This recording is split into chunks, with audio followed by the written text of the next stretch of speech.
ಎಲ್ಲೋ ಒಂದ್ ಕಡೆ ನೀವು ನಿಮ್ಮನ್ನು ಒಪ್ಕೊಂಡಿದ್ರಿ, ನಾನು ಒಪ್ಕೊಂಡಿದ್ದೀನಿ, ಅವ್ರು ಒಪ್ಕೊಂಡಿದ್ದಿಲ್ಲ. ಬಟ್ ನೀವು ನಿಮ್ಮ ಒಪ್ಕೊಂಡಿದ್ರಿ ಬಿಕಾಸ್ ನಿಮ್ಗೇನು ಅದು ಮುಜುಗರನೂ ಅನಿಸ್ತಿರ್ಲಿಲ್ಲ, ಇಲ್ಲ ನಿಮ್ಗೆ ನಾನು ನ್ಯಾಚುರಲ್ ಇರೋದೇ ಹಂಗೆ, ನಿಮ್ ನ್ಯಾಚುರಲ್ ಆಗಿ ಅನಿಸ್ತು.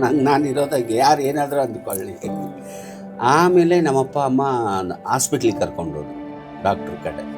ಇವ್ನಿಗೇನು ಕಾಯಿಲೆ ಇಲ್ಲ, ಆರಾಮಿದ್ದಾನೆ, ಇವ್ನಿಗೇನು ತೊಂದರೆ ಇದೆ, ಅವನಿರೋದೇ ಹಂಗೆ ಅಂತ ಅವ್ರು ಕಳಿಸಿದ್ರು. ಆಮೇಲೆ ರೇಣುಕಾಚಾರ್ಯರು ಅಂತಂದು ಮುಕ್ತಿ ಮಂದಿರದಲ್ಲಿ ಪಂಚಪೀಠದಲ್ಲಿ ಅಲ್ಲಿ ಗುರುಗಳ ಹತ್ರ ಕರ್ಕೊಂಡೋದ್ರು. ಅವ್ರಿಗೆ ಏನಾಗಿದೆ, ಅವ್ನು ಯಾಕೆ ಕರ್ಕೊಂಬಂದಿರಾ ಅಂತ ಅವ್ರು ಒಂದು ರುದ್ರಾಕ್ಷಿ ಕೊರ್ಲಿಗೆ ಹಾಕಿ ಆಶೀರ್ವಾದ ಮಾಡಿ ಅವ್ನ ಪಾಡಿಗೆ ಅವ್ನು ಬಿಟ್ಬಿಟ್ರಿ ಅಂತಂದು. ಆಮೇಲೆ ಎಲ್ಲೇ ಕೇಳಿಸ್ ನೋಡಿದ್ರು, ಇಲ್ಲ ಅವನಿಗೆ ಮುತ್ತು ಕಟ್ಟಬೇಕು, ಆ ಹುಡುಗನಿಗೆ ದೇವರು ಕಟ್ಟಿಸ್ಬೇಕು ಅಂತ ಹೇಳಿದರು. ವೈಜ್ಞಾನಿಕವಾಗಿ ಡಾಕ್ಟ್ರು ಏನಿಲ್ಲ ಅಂತ ಧಾರ್ಮಿಕವಾಗಿ ಏನು ಪ್ರಶ್ನೆಗಳಿಲ್ಲ, ಅವ್ರು ಬಿಟ್ಬಿಡಿ ನಿಮ್ನ ಅಂತಾನೆ ಹೇಳಿ. ಆದ್ರೆ ಸಾಮಾಜಿಕವಾಗಿ ಆವಾಗ ತಂದೆ ತಾಯಿನೇ ಕರ್ಕೊಂಡು ನನ್ನ ಹೊಸಪೇಟೆ ಹತ್ರ ಹುಲಿಗಿಗೆ ಬಂದು ಮುತ್ತು ಕಟ್ಟಿಸಿ ಜೋಗ್ತಿ ಮಾಡಿದ್ರು.